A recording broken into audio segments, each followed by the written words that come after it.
Selamat datang di Pojok Santai. Sebelum Anda mendengarkan audiobook ini, kami menginformasikan bahwa channel ini adalah review audio dari buku yang ada di Indonesia. Untuk membaca keseluruhan buku ini kami menyarankan membeli buku aslinya di toko buku kesayangan Anda, baik offline maupun online. Keberadaan channel ini dimaksudkan untuk membantu Anda mendapatkan pengetahuan dari buku-buku kesayangan Anda. Jangan lupa untuk subscribe, like, dan komen.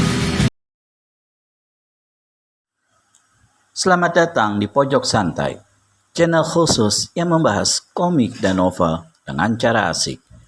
Di depan perguruan Tangan Sakti terjadi perselisihan antara kerbau gila dan tikus muka merah. Apa yang mereka perselisihkan? Yuk langsung saja disimak video berikut ini.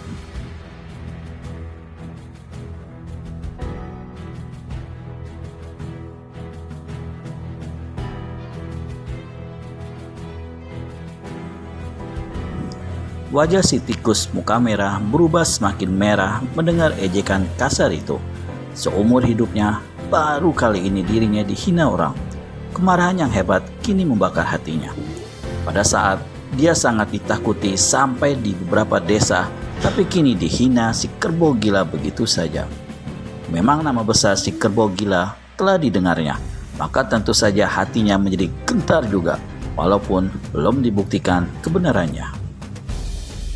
"Kerbau gila!" ucap si tikus muka merah, mencoba bersikap tenang. Sungguh pun nada suaranya tetap terdengar gemetar dan penuh tekanan. "Kalau tidak mengingat urusannya sangat penting ini, saat ini juga aku sudah turun tangan untuk menghancurkan mulutmu yang telah begitu lancang menghinaku. Tapi biarlah, kalau tidak sekarang, nanti pun jangan harap kau bisa lolos dari tanganku." Sambungnya berusaha memberanikan diri karena di hadapan orang banyak. "Keparat!" Kerbau gila berteriak marah, berteriak memaki. Ia marah bukan main mendengar ucapan tikus muka merah yang begitu merendahkan dirinya.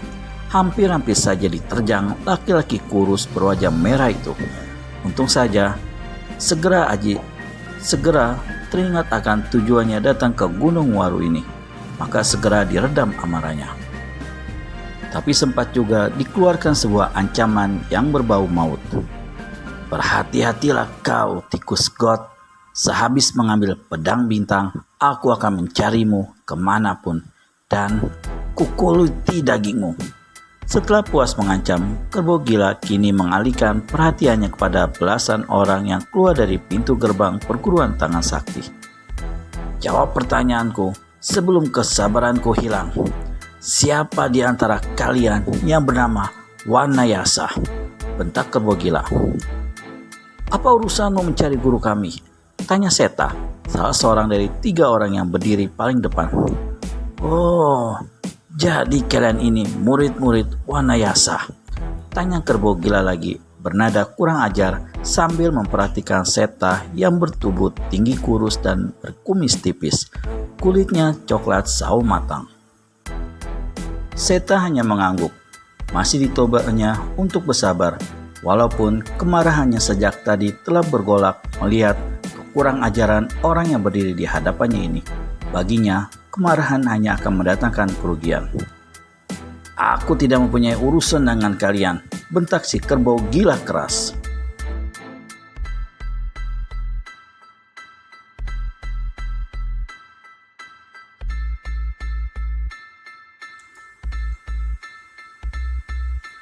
"Aku hanya mempunyai urusan dengan Wanayasa.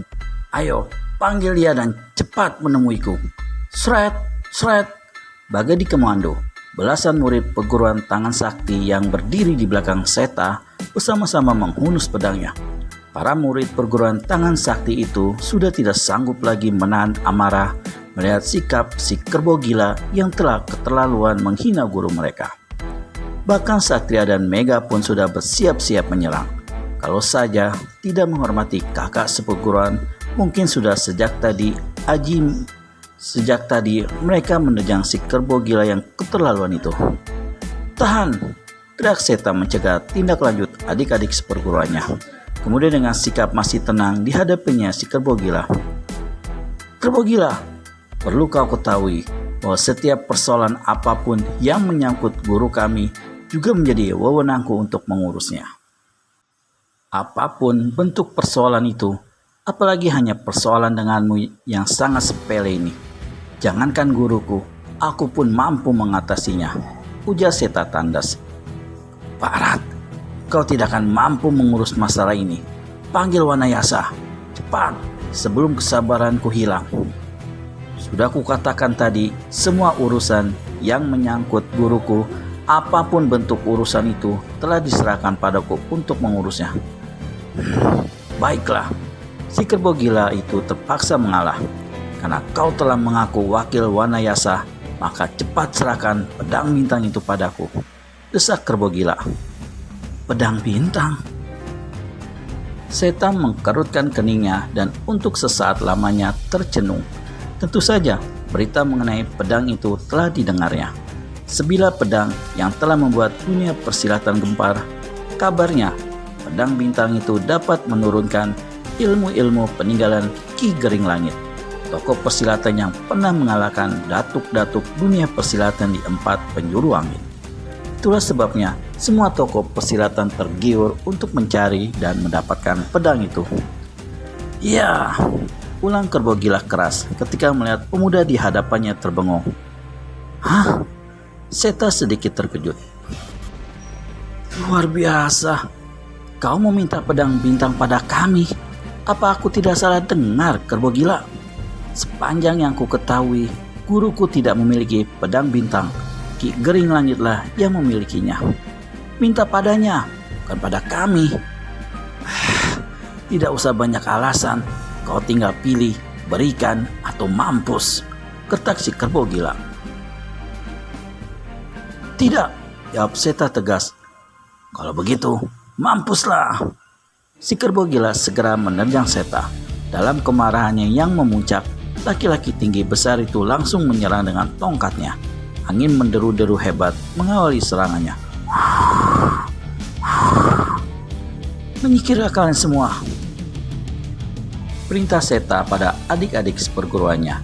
Tanpa diperintah 2 kali, Satria, Mega, dan para murid perguruan tangan sakti lainnya segera menghindar dari situ. Bagai dikomando, begitu si Kerbau Gila telah menyerang Seta, Tikus Muka Merah dan tokoh-tokoh persilatan lainnya pun meluruk menyerang murid perguruan tangan sakti lainnya. Tikus Muka Merah segera menerjang Satria yang paling dekat dengannya. Terpaksa Satria melayaninya. Begitu juga para murid perguruan tangan sakti. Mereka semua pun diserbu puluhan orang yang sejak tadi bergerombol di belakang si Kerbau Gila. Tentu saja hal ini amat mengejutkan Seta dan adik-adik seperguruannya. Mereka tidak punya pilihan lain lagi kecuali mempertahankan diri.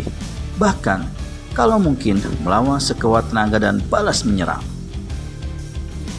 Para murid perguruan tangan sakti yang masih berada dalam segera berbondong-bondong keluar membantu kakak-kakak seperguruannya.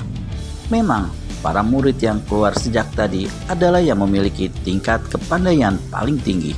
Mereka terdiri dari 3 orang murid kepala, Seta, Satria, dan Mega, dan 13 orang murid yang setingkat di bawah mereka. Sudah dapat diduga, maka terjadilah pertarungan semrawut di lapangan yang luas itu antara para murid perguruan tangan sakti melawan para pemburu pedang pusaka milik Ki Gering Langit. Di antara semua pertarungan itu, yang paling dahsyat adalah pertarungan antara Seta melawan si Kerbau Gila. Laki-laki tinggi besar ini adalah seorang tokoh sesat yang memiliki kepandaian tinggi, terutama ilmu tongkat yang bernama ilmu tongkat angin badai. Boleh dibilang, sekali tongkatnya digunakan sudah dapat dipastikan kalau nyawa lawan melayang. Ilmu tongkat angin badai itu memang luar biasa, dan itu dirasakan Seta secara langsung yang menghadapi si Kerbau Gila. Sejak awal, si Kerbau Gila itu menyerang lewat sapuan tongkatnya ke arah kaki, dan hembusan angin dahsyat dirasakan betul oleh Seta. Angin akibat sapuan tongkat itu bisa membuat orang yang kurang kuat tenaga dalamnya akan terlempar. Suara menderu-deru mengiringi serangan tongkat itu. Bagaimana selanjutnya pertarungan Seta melawan Kerbau Gila? Temukan jawabannya di video selanjutnya hanya di channel Pojok Santai. Segera subscribe dan tekan tombol lonceng untuk mendapat notifikasi video terbaru dari kami. Terima kasih dan sampai bertemu kembali.